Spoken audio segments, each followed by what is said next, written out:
تصوروا باللي العلاقة الزوجية آية من آيات الله، سماها الله عز وجل آية من آيات الله، حتى أنه أنا كي نجي ندير عقد شرعي نقول لهم اليوم جينا نجتمع على أن نجسد أو نحقق آية من آيات الله، نعيش آية، بداية آية من آيات الله عز وجل. ومن لطائف ما يذكر في العلاقة الزوجية بهذا المعنى، شوف الإنسان الآن في حياته، الآن تدور أنت مع صاحبك، شحال نهار، غدوة، 3 أيام، 4 أيام، ومن بعد واش يبدا يصرى لك؟ الملل، تلقى منه تعيا، تقول له على بالك كل يوم صباح عشية ولا عشية لازم تكون معاه، وغدوة تكون معاه، ومن بعد غير غدوة، ومن بعد يقول لك لازم وين راك وما عيطتليش، أنت تقول هذا خنقني. الآن في المجلس هذا كاين آباء معنا الآن، آبائنا الآن يقول لك شحال عندك زواج؟ يقول لك أنا عندي 40 سنة، وأنت عندي 50 سنة، شحال أنت؟ عندي 45 سنة أنا يا زواج، 50 سنة مازالك مع مرة واحدة، ويقول لك على بالك نزيد لك حاجة واحدة أخرى، ما نخليهاش تبات في دارهم، ما نقدرش والله ما نقدرش، مازال قالت ما تخليهاش تبات في دارهم ليلة، والله غير ما نقدر، كي تروح لي نلقاش روحي. يعني تصور هذه العلاقة، عمق العلاقة. كاين إنسان يخدم مع مرته، يخدموا كيف ينوضوا الصباح يروحوا المكتب يقعدوا، ومن بعد يفطروا كيف، ومن بعد يزيدوا على 4 يطلعوا يشربوا مسكرات، يعاودوا يولوا يدخل العشاء يقري شويه دلالي، يتقري يروح يصلي العشاء، يحكموا صاحبه تعيط له تقول له طولت، راك طولت عليا، روح عندي واحد الحكايه حبني، واش من حكايه تزيدي تحكيها لي؟ تلقاها تقول لك ارواح وانت الان لا تصاب بالملل، لانه هذا الشعور لو كان ربي خلاه لنا 6 شهور 7 شهور تلقى روحك ما تقدرش تدخل، ما نقدرش والله ما نقدر نشوفها، تولي لازم تهرب. فشوف ربي الله عز وجل كيف جعل هذه العلاقة عميقة في علاقتنا مع أزواجنا. ثم نواصل، قال خلق لكم من أنفسكم أو آدم لما استوحش في الجنة، على رواية مختلفة، لما استوحش آدم في الجنة ربي خلق له، وش خلق له ربي؟ حواء، بارك الله فيك. فالآن كان نحبوا نفكروا، احنا نحبوا نفكروا بالعقل ديالنا، واش انت واش تفكر قبلها؟ وكان زعما انت ما تعرفش بلي حواء، واش تقدر تفكر انت؟ تقول بلي خلق له صحابه، يخلق له 4 صحابه، 3 صحاب هكذايا في الجنة، والله غير تكره حياتك، تكره حياتك مع 3 عباد هذوما معك. ولذلك شوف ربي خلق له حواء، خلق له مرأة تحتوي هذا الرجل، فخلق له الآن على بعض الروايات من ضلعه الأيسر، يعني من ضلع الأيسر خلق له ربي حواء هذه المرأة. من هذا المنطلق واش نلقاو؟ شوفوا نحاولوا نتصوروا بلي العلاقة الزوجية هي علاقة تكاملية، وكأنه الإنسان، سمحوا لي اللي ماشي مزوجين سيليباتير، معليش سمحوا لي، وكأنه اللي سيليباتير يتخصهم ضلع معايا، عندهم مشكلة يتخصهم ضلع، ومن بعد غير يتزوج ولا انا خلاص انا كملنا له الضلوع ديالو، او جاب ضلعه بصح ضلعه واقفه برك، هذا ما كان شغل عندك ضلعه، قال انا ضلعه، دوك ما نسيت وسوسوري يقول لك سميتها ضلعه. المهم، فالشاهد انه كاين تكامل، شو كانك تتكامل، فيصبح الرجل هو اصل هذه المراه، والمراه هي جزء من هذا الرجل. تصور لو كان الانسان يقدر يتصور بلي هذه العلاقه تكون بهذه الصوره، كاين تكامل، نخرجوا من الافكار تاع النسويه والذكوريه، نخرجوا من الافكار تاع المراه شغل رانا في حرب مصارعه، شغل رانا نضربوا، كما قالت تلك احد النسويات هذه. فلما قالها عبد الوهاب المسيري عليه رحمه الله، هذا مفكر، فقالها كيف تتصورين الزواج؟ قالت له انا اتصور الزواج كمصارعه، يعني في حلبة الملاكمه، اضرب ونضرب كل واحد يجيب حقه. وهذوما الافكار اللي راهم يدخلوهم لنا الان لنسائنا وحتى الى يعني الرجال، فيدخل الفكره فكره التنافس، يعني فكره الشراكه، شغل رانا شركه، ومن بعد انا شريت فريجيدان، انت شريتي الماشينه لافي وانا تاعي، ومن بعد الواحد يخدم. علاش تخدمي؟ قال انا نخدم خاطش باش ولا تلقني نقعد واقفه على رجليا. وين هذا؟ وين رانا رايحين؟ تما راكي رانا ناويين تلاق لا ديال علي من نديروها باش ولا رماني ما نرميش. فهذا الامر هو اللي خلى هذه المشاكل راهم يزيدوا. ولذلك لما نجيو الى ان هذا الامر ليس تنافسا بل تكاملا حتى في تربيه الابناء. عندك في تربيه ابنائنا كاين بعض الاباء يبدا يذبح الملاحه مع ولادو، او الام تحب تذبح الملاحه مع ولادها، حتى وكان يتعرف باللي راهي خاطئه تربويا، لكن تساهم في امور تقول لك انا نربح ولادي. كيما هذيك الصوره تاع شكون تحب بزاف، بابا ولا ماما؟ مش تخير بابا ولا ماما، رانا كيف رانا اسره، كاين تكامل، ما جيناش شكون المليح شكون اللي تحب. ولذلك تولي انت في بعض الاحيان الاباء يطيح لهم هذا الدور الحازم، تلقى الام تسهل انت غير تجي من الخدمه وجا يعيط عليهم، وانت تلقى روحك تعيط وتضرب وراك طالع انت هكذايا، ومن بعد حتى وكان تعاقبه تقول له ما تاكلش العشاء، تقول له قبحت ما لا درت هكذا، ما والله ما تاكل، ومن بعد في الليل تجي به تعطي له كاسكروت تقول له اش بالك تقول رحت انت لدار العجازه، ومن بعد تكبر. فالشاهد نقول اننا نحن نريد التكامل، ان نتكامل في هذه العلاقه. قال من انفسكم ازواجا لتسكنوا اليها. هي في المعنى ربما يقدر الانسان يتصور يقول لك لا الاصل ان نقولوا لتسكنوا معها او ساكن معها.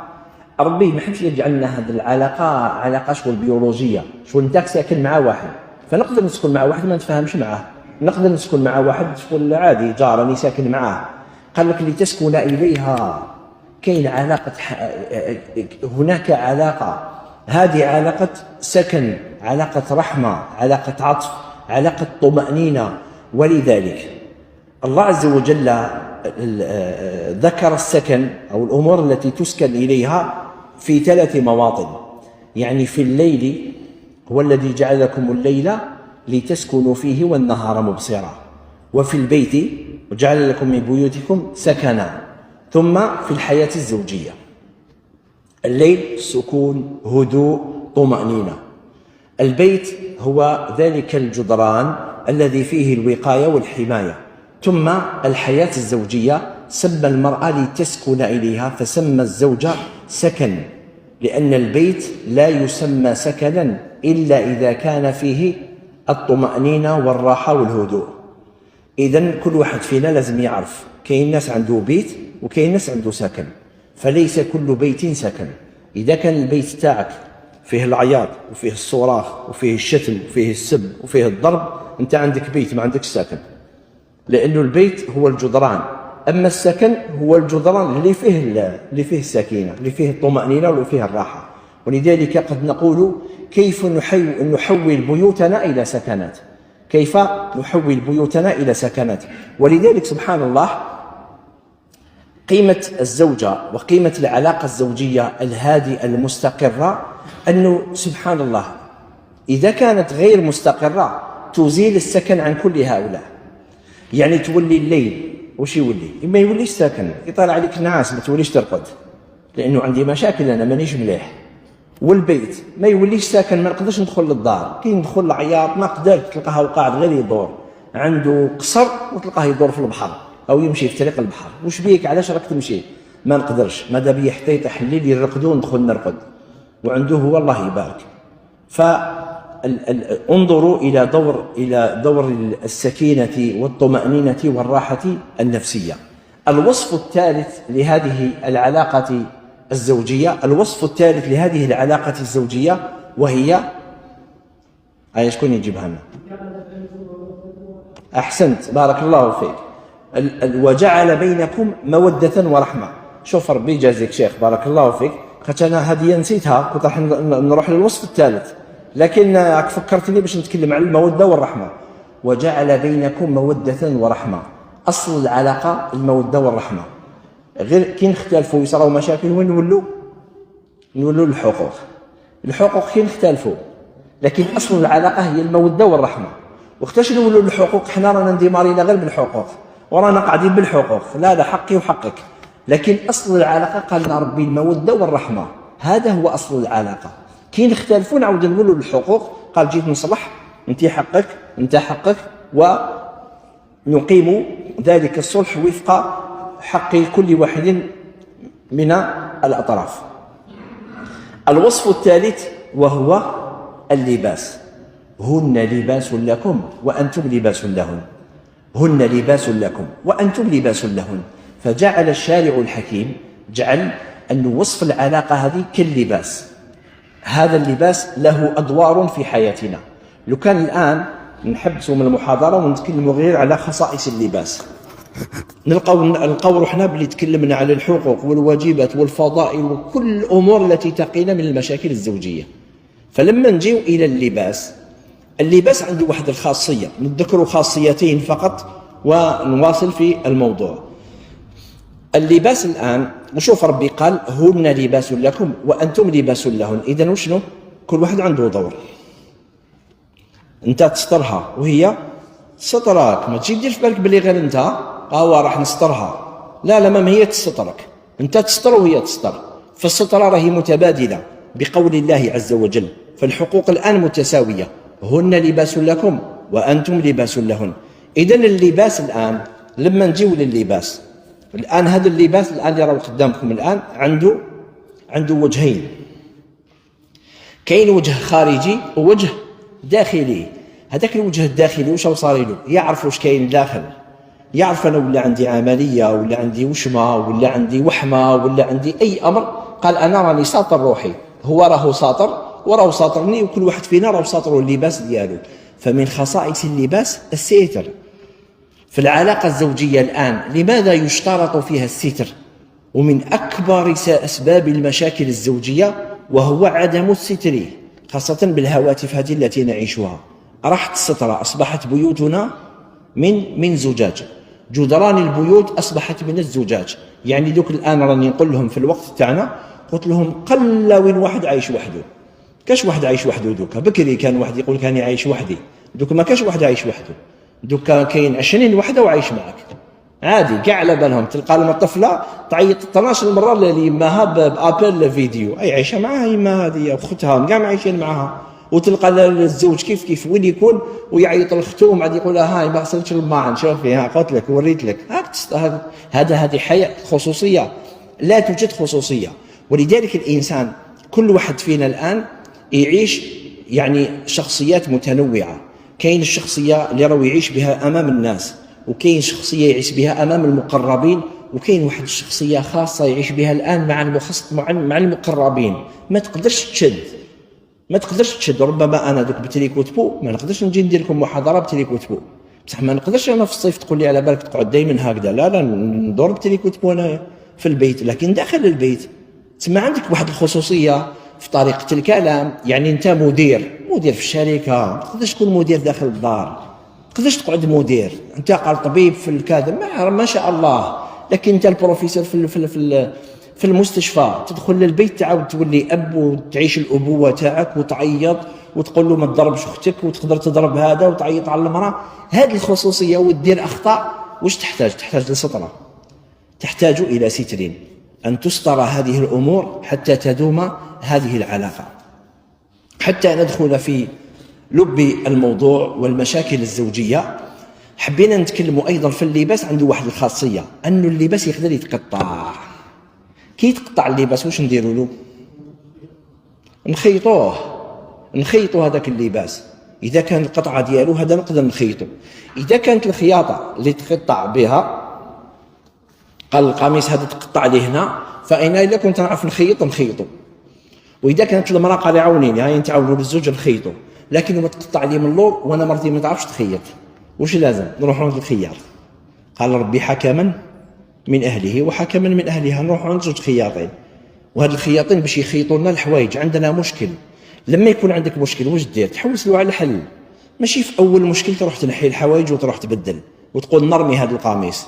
اذن يحتاج الى ان نبحث عن الحلول، تحوس على الحلول. وربي هنا قال نفتحوا قوسين، ربي قال حكما، ما قالكش واحد من فاميلتها، ما قالكش احد افراد عائلتها، قال لك حكما من اهلها وحكما من اهله. معناتها الناس اللي نجيبوهم عندهم الحكمه. ما نجيبش مره راح ندير صلح كي جا يعني كنا راح نديماريو، جا هذا معنا اخوها ولا اظن شكون، فلما ديماريو يعني نحكي لكم بصريح العباره، غير راح نديماريو وحكم كرونداري داروا من هنايا وداروا من الفوق. بوس كرونداري تاع بكري اللي يعرفوه، بالك صغار دوك ما يعرفوش. المهم قلت له شنو هذا؟ قال لي لا كاش وين هذا العقار حباز نحي الموز خبي ميت انا دين الموس ودي معك انت شاقوره ودي معك هذا حكم، هذا ربي هضر عليه هدايا. فشغل الانسان يبدا يخير، في بعض الاحيان يقدر يكون باباها ما يصلحش، عمها اللي يصلح، خالها اللي يصلح، عنده الحكمه. فقال انا نشوف هاد الناس اللي يصلحوا باش نحقوا النتيجه. اسباب المشاكل الزوجيه. كاين واحد العالم نفساني مختص في العلاقات الزوجيه، حتى انه كان عنده مخبر يسمى مخبر الحب، يعني كان عنده مخبر وكان عنده ناس يخدموا عنده وكذا. هذا العالم النفساني اسمه جون غوثمان.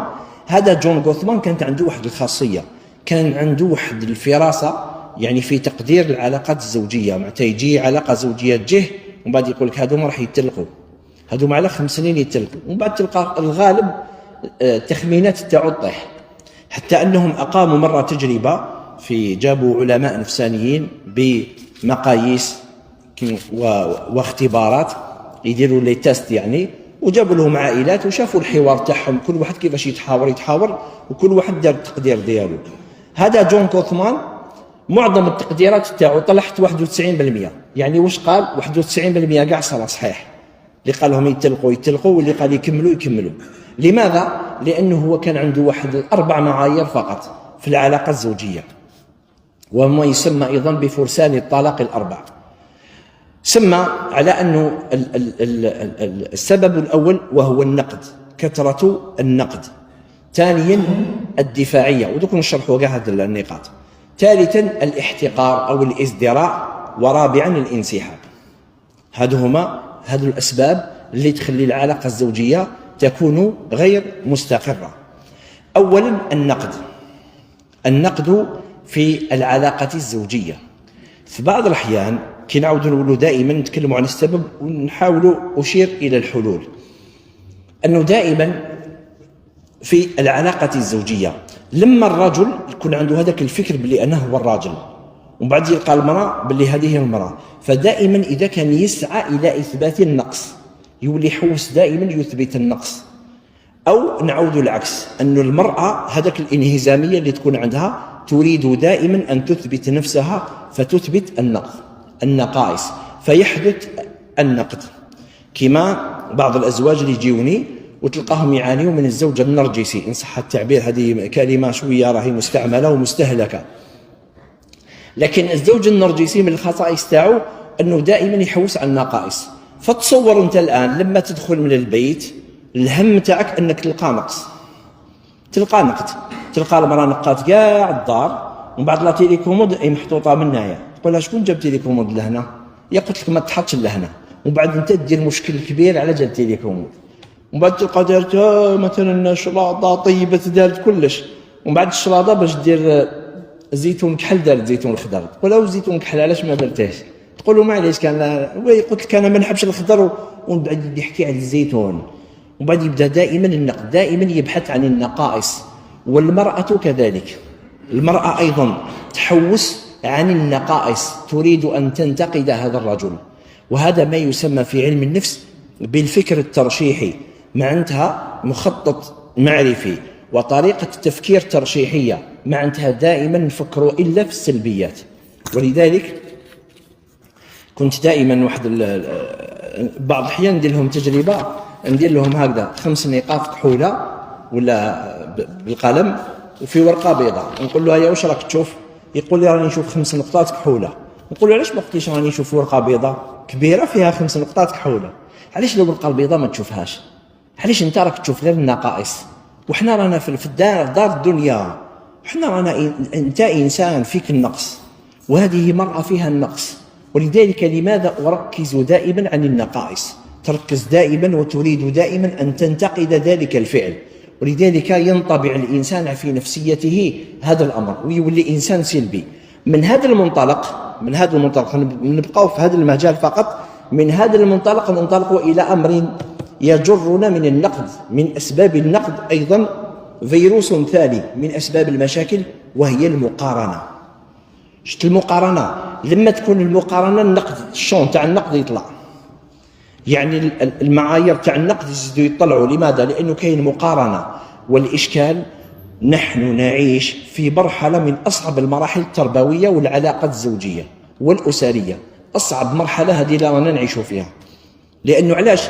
احنا عشنا مانويال ومن بعد رانا تزوجنا بالافتراض، يعني بالتكنولوجي، فدخلت لنا التكنولوجي هذه للحياة تاعنا، صعبت لنا الحياة، صعبت الحياة للأزواج، صعبت الحياة للزوجات، صعبت الحياة في تربية الأبناء. هذا أمر لا يمكن المفر منه. ولذلك الآن لما نعود نقول دائما للقديم، نلقاو المرأة قديما يعني ربما المقارنة تاعها كانت دائرتها كانت صغيرة، تقدر تقارن لك باش بالجارة، هذيك الجارة اللي هي تدخل عندها، ولا كانت ما تدخلش الجارة تولي تقارن لك بحاجة حنتكلموا عليها ببابها. بابها كاش كان يدير لها، وانا بابا كان يدير لنا هكذا، وانا بابا بكري كان يدير لنا، ما عندهاش، لانه ما عندهاش امر يخليها تقارن به. لما الان في الوقت تاعنا الان بهذا الجهاز الذي نعيشه وهذه التكنولوجيا اللي رانا نعيشوها، وسائل التواصل الاجتماعي واش خلات؟ دائرة النقد او دائرة المقارنة تولي واسعة. فقال لك من اتسعت عينه ضاق صدره، من اتسعت عينه ضاق صدره. فالآن النظرة راهي كبيرة، ولذلك هذه الوفرة التي نعيشها. فتلقى المرأة أو تلقى الرجل الآن، الرجل يقارن زوجته بماذا؟ بحاجة راه يشوفها في الهاتف، يقول لها شوف يا شو النساء واش يدير، شو واش راهم يديروا، ومن بعد هي تزيد تجبد له تقول له هاي ليك. فتلقى روحك انت الآن أبسط شيء طيب انت ماكلة عادية وانت راح تطيب وربك تقول لها غاولي يدير، ومن بعد تجي اختها تبعث لها ستوري باللي راهم ياكلوا في ريستورون. تلقى راح دوك لي فاكونس انا قاعدين في الدار، ومن بعد تزيد تقول لها واش ما درتيليش المحاجب، تقول له المحاجب، ومن بعد طين وتلقى اختها في اسمه اي في الترك محاجب مع الترك. واش ما يصراولكش مشاكل؟ يصراو لك مشاكل، باين باللي حتتخلى، هي تخلق كل الناس في الترك وانت تحكي لي على المحاجب، تعرف غير تاكل. فالشاهد هذه المقارنه هي حتعبك. من بعد ايضا الزوج كانت ايضا يقارن زوجته بغيرها. من هذا المنطلق أيضا نصل إلى المرحلة، إلى الفيروس الثالث في هذا المجال، وهو اللوم. اللوم، ونرى الفرق بين اللوم والمقارنة. المقارنة في الحاضر، أما اللوم في الماضي. اللوم في الماضي، فيقعد دائما بعض النساء أو بعض الرجال تلقاه دائما يلوم الزوجة دياله، أو المرأة دائما تلوم زوجها، دائما تلوموا انت لو كان هكذاك، لو كان قفزت بكري، لو كان درت لنا ما راناش هكذا، قلت لك انا ندير هذيك الحاجه، باباك ما دار لي والو. يعني تلقى ناس عايشين 30 سنه مازال تحكي لك غير ما تزوجش معاه، خلاص 30 سنه كي تحكي لك ما تزوجش معاه.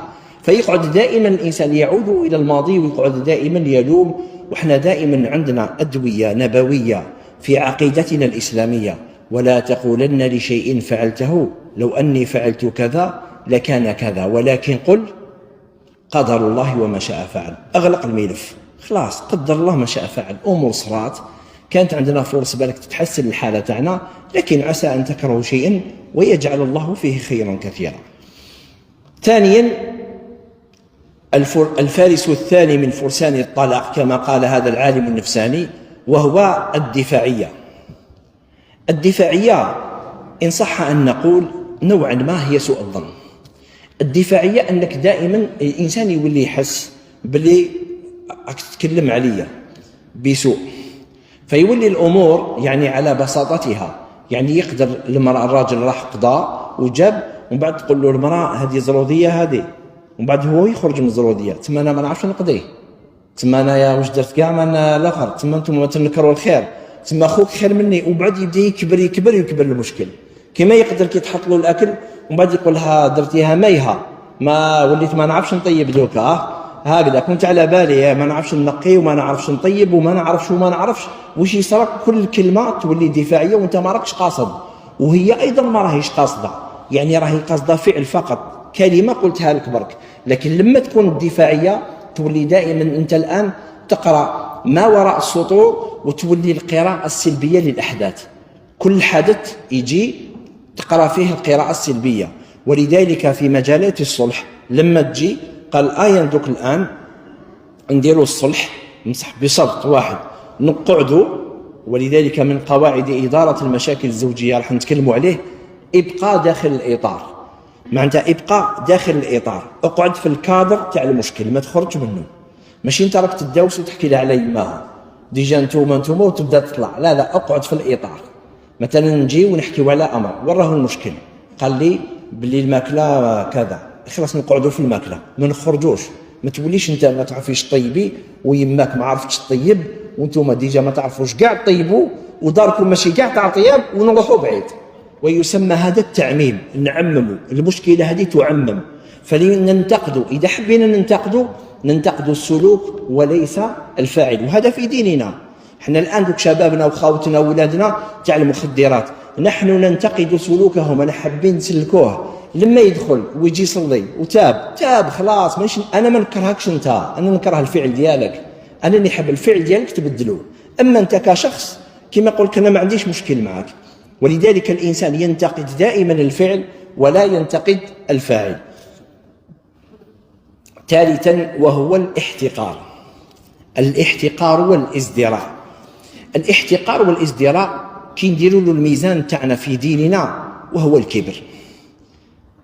الكبر، انك انت راك تتكبر. لا يدخل الجنه من كان في قلبه مثقال ذره من كبر. فالانسان الذي يتكبر والذي يحتقر غيره، يعني تحتقر هذه المراه والمراه التي تحتقر زوجها، هذا الاحتقار الذي يكون بينهما. بماذا يكون الاحتقار؟ قد يكون في بعض الأحيان الاحتقار بالكفاءات. قال أنت مثلا أنا تزوجت وحدة قارية، فتقعد دائما عندها في راسها بلي هي قارية، فتقدر دائما يكون نوعا ما هذه الوسيلة تاع الشهادة تولي وسيلة احتقار. أو ربما هذا الإنسان تزوج مع وحدة فقيرة، فيقعد دائما المادة ديالو تولي له بلي انتوما ما تعرفوش تاكلوا فرشيطة، هادو ما تاكلوش فرشيطة وموس وفرشيطة، ما تعرفوش ديروا لاخر بان كيك. شنو بان كيكس هذه؟ فبان كيك شغل حاجة شغل كبيرة هكذا، عادي نتعلمها ونعرفها بغير تاع الانجليز هذا. هذه نضيع الوقت ديالو كاع يديك، فهمت؟ فقال فتلقى روحك شغل علاش راك تصعبها، فتلقى روحك هذاك الاحتقار، ويولي هذاك الاحتقار الذي يظهر في سلوكاتنا، لانه كاين افكار ومن بعد كاين مشاعر ومن بعد كاين سلوكات. فيولي الانسان يولي يهضر، قال ما تهضرش معايا هكذا، انت تهضر معايا هكذايا ومن بعد اروحي لهنايا. وعلاش راك تقول لها اروحي لهنا قدام ولادك؟ زعما شغل راك تنقص من قدرها. هذا الامر كله يظهر في الاحتقار. ولذلك لما يجي انسان يقول لك، وهذا واقع نعيشه وعشته انايا يعني في الاستشارات النفسيه، يجي واحد يقول لك عندي 15 سنه زواج، عمري لا عيط للمراه باسمها، ما يقدرش يعيط لها باسمها. هذا مشكل. ما ترجعوش انت بلي لا عادي، لا ما تقدرش تعيط لمرتك باسمها، ما يقدرش. لقى روحه بلي ما يقدرش يعيط الى زوجته باسمها، هذا ابسط شيء. ولذلك الاحتقار ايضا يكون بالحقائق، وهذا من اخبث طرق الاحتقار. كيف يكون بالحقائق؟ في بعض الاحيان كما نعود نقولوا الى اصل العلاقه الزوجيه. شوفوا، من خصائص اللباس عنده واحد الخاصيه، ما هي؟ عنده الالتصاق. الحوايج يلصقوا بك وما تتقلقش منهم. تقدر دوك يجي واحد قدامي نقول له معليش سددنا شويه، بصح عمرنا لا واحد تقلق من حوايجه، يقول لك والله غير قلقوني الفيستا هذا، عادي تلقاه لاباس عادي. فالعلاقه الزوجيه فيها الالتصاق، يعني ما كانش واحد قريب لك كيما الزوجه ديالك، وما كانش واحد قريب للزوجه ديالك كيما نتايا، فكاين الالتصاق. هذا الالتصاق يخليك تلحق الى عمق الاحداث والافكار والذكريات. ففي بعض الاحيان قد ربما الزوجه تقدر تحكي لك على بابها باللي دخلوه الحبس واحد الوقت، وهذه الحكايه سر في الدار وما حكاتوش. تقدر الان يحكي لك الزوج على يماه، تقول واحد المره غلطت يماه راحت عند سحاره مثلا نحكوا امثله. انا هذه القصص ما عنديش يعني نحكيهم برك، لكن بحكم انه رانا نعيشوا في مجتمع هذو هما القصص لهم يدوروا. فواش يصرى تشدها انت ومن بعد واش يولي هذاك الاحتقار. غدوه قد يجي انت باباك رماكم كي كنتوا صغار، ديجا انت يماك، فيولي هذا الاحتقار هو الذي يولد تلك المشاكل. وفي بعض الاحيان كلمه قد تغير من مسار العلاقه، كلمه تبدل كاع العلاقات. بعض الاحيان انسان يقدر يقول لك كلمه يقدر يطيح من نظره ديالك. والله كما قال قد تعود المياه لمجاريها ولكن لا تعود كما كانت، ما تقدرش تولي كما كانت. رابعا وهو الانسحاب. الانسحاب في العلاقة. هذا الانسحاب يكون بمظاهر متعددة. أولا قد يكون بالهجر. شفت الإنسان الآن من القواعد التي نذكرها، خفت الآن الوقت ما يكفيناش نذكر بعض القواعد مع الأسباب. من الحلول التي نذكرها وهي لا تترك الملفات مفتوحة، ما تخليش الملفات مفتوحة. ولذلك الآن تلقى الإنسان عايش وعنده عدة ملفات مفتوحة، خلاو الوقت وبعد ملف راه مفتوح، ملف مفتوح. الزوجة هذه كيف ملفات مفتوحين. علاش؟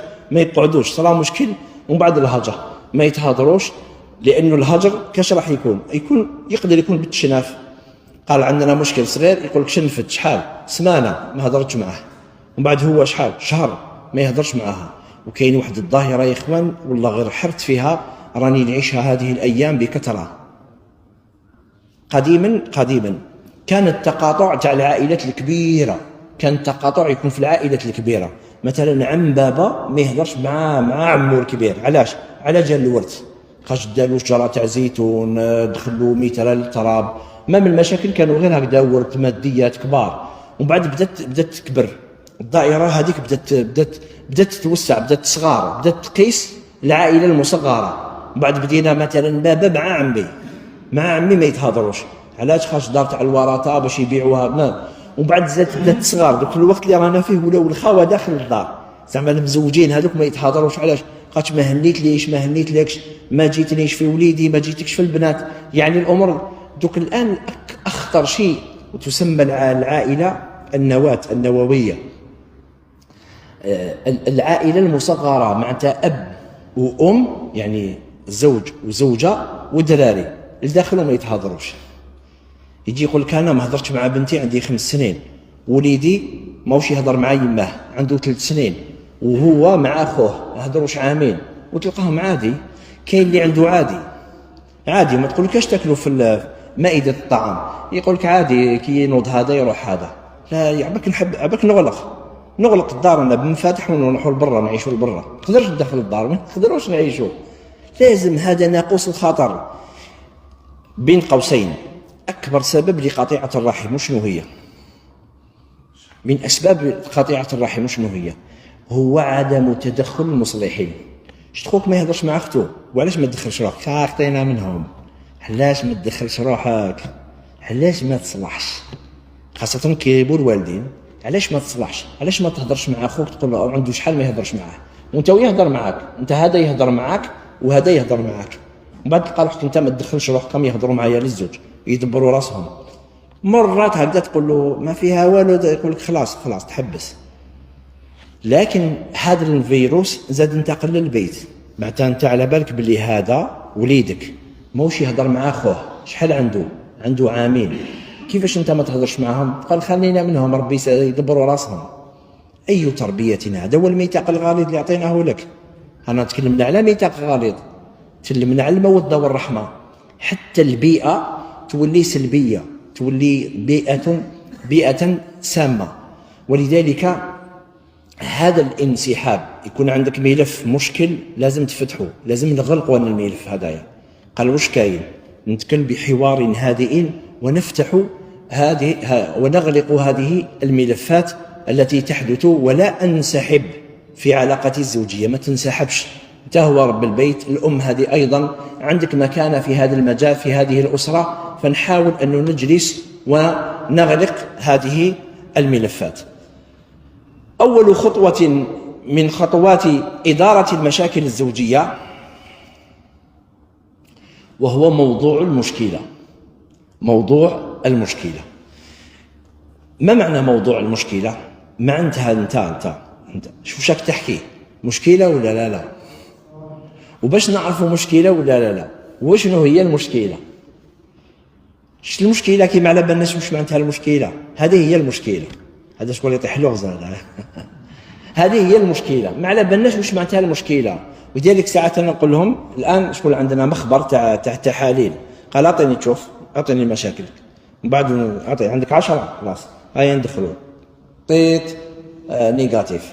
خويا ماشي مشكله، والله ما نقدر، ما كاش، ماشي مشكله، ما نعطيكش حل. انا نعطيك حل المشكله تحتاج حل.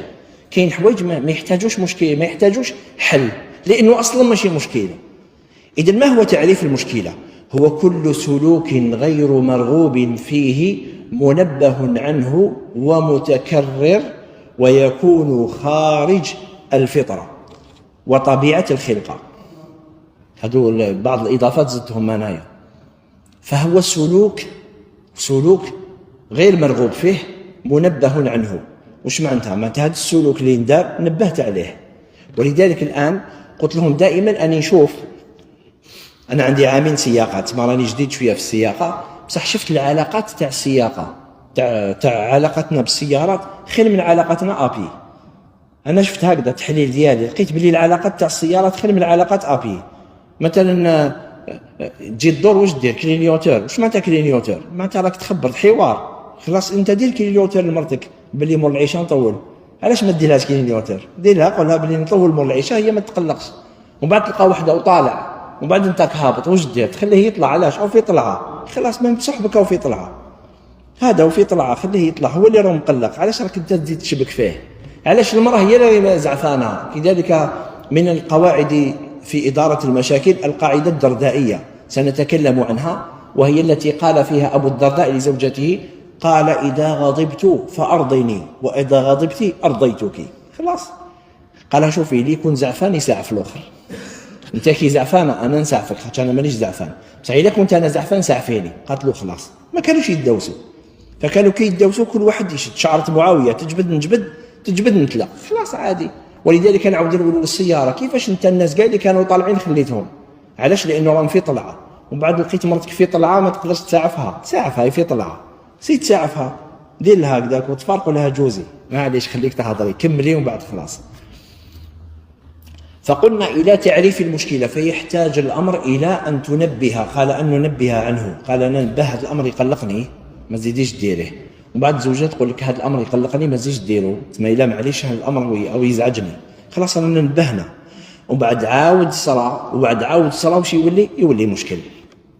معناتها هنا يولي مشكل، نبداو نحوسوا لماذا الانسان ويدير هذه الامور غير متعلق بالفطره بطبيعه الخلقه. الرجل هذا مع من تزوج؟ قال تزوج مع مرأة، خلاص. والمرأة هذه مع من تزوجتي؟ تزوجت مع راجل. ايه الله يبارك. إذن الراجل كاش عامل والمرأة كاش عاملة، هذا لازم نقراوه، هذا لازم نحوسوا عليه باش انت تبدا تفهم باللي طبيعة مرأة. وإذا طبيعة مرأة نبداو نشوفوا طبائع المرأة، فنبداو نشوفوا الآن بعض المشاكل اللي مثلا عشتهم أنا مثلا في الحوار. مشكل تاع حوار أنه زوجين كانوا حيتلقوا، هذه الحكاية عندها 20 سنة. هذا المشكل عشته أنايا، أنه هاد الزوجين كانوا حيتلقوا خلاص، اتفقوا على الطلاق، قال لك حنا ما تفاهمناش في العقليه ما قدرناش نكملوا.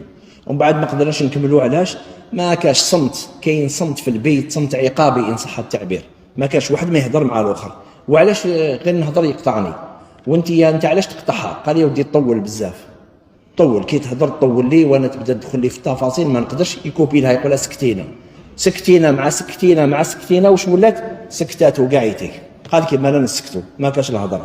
ومن بعد ما كاش الهضره عباك الهجر والصمت. واش يولي الوساوس، يولي عندهم كما يقول لك ضغط عالي، فيولي هذوك الوساوس ومن بعد قاعده هذا ماشي تاعي، ومن بعد هذه ماشي تاعي، ما اتفقناش خلاص. فلما جلسنا وبدينا نشرحوا الفروقات بين الرجل والمراه، وعلى ان نمط المراه تفصيلي ونمط المراه اجمالي. هذا هو نمط المراه وهذا هو نمط الرجل. فالرجل نمطه إجمالي، معناتها الرجل لو كان يروح للعرس كي يعاود يولي، تقول له المرأة كاش جاز العرس، واش يقول لها؟ لا بأس. بصح المرأة لو كان تروح للعرس وتولي وتقول لها كاش جاز العرس كارثة خو دا تعرق. تقول لك دوك نحكي لك من الأول، ماشي من الأول، احكي لي من الآخر. فهمت؟ فتبدأ تحكي لك التفاصيل. هي الآن النمط التفكير تاعها كما يسمونه المختصون في هذا المجال، يقول لك نمط حلزوني، معناتها هي الدور باش تحكي لك الحاجه، تدور لك عليها كاع. مثلا تقول لك جينا خارجين وبعد في الكورتاج، ومن بعد في الكورتاج جابوا الطوموبيل هذيك اللي وراو، وما تحكي لك على الطوموبيل. بعد جزنا على الحانوت، هذاك الحانوت حقاو داير بروموسيون، تزيد تحكي لك على بروموسيون تاع الحانوت. ومن بعد جزنا بعد دار كلينيوتر، بعد ما مشالوش كلينيوتر خاطر طوموبيلات قدم هذوك اللي وراو في التلفزيون، ومن بعد يحكي لك على السياره، ومن بعد وانت مازال ما لحقتوش الوسمو الصال ديفات. ومن بعد دخل صال ديفات كبير عندهم اللامبات هذوك اللي قلت لك نشروهم نديرهم في الكوزينه تعرف انت من بعد. فهمت؟ هذه التفصيلات تدقيق يتعبك انت الان، وبعد تقول انا ما نسمع لهاش، تعاود تكوبي انت الان. ولذلك يحتاج الامر الى معرفه بعض التقنيات التي علمتهم اياها في اداره هذا الحوار. ولازم تعرف باللي تطلق هذه المراه جيب مراه واحده اخرى، هذه تلقاها تفصيليه، زيد جبت مراه واحده اخرى هذه تلقاها تفصيليه، اذا ما حش تتزوج انت. ولذلك ما تقدرش تتزوج انت مع مراه بنمط تاع راجل، وانت يا ما تقدريش تجيبي قال امزح هو ما يهدرش. كاش نديروا له الحل؟ الاسئله. كاش جاز العرس؟ لا باس.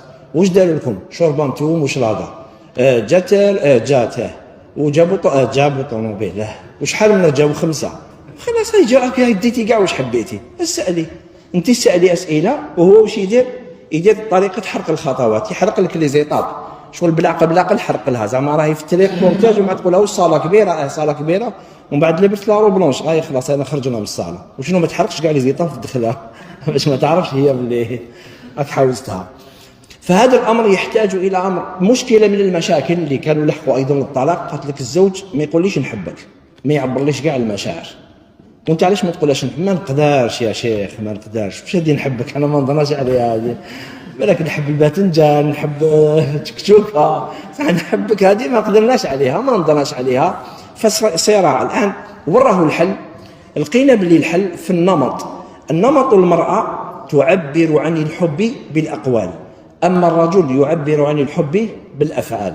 فلما فهم هذه الفائده هي فهمت باللي شلا البارح كي جاب لك معها هذيك التشينه الكبيره، او قال لك نحبك بالتشينه بصح، ما يقول لكش هو مصح شرى لك حاجه اللي انت تحبيها، او شرى لك امر اللي انت تحبيه، فيجب ان اترجم هذا الفعل الى قول حتى تستقيم هذه العلاقه.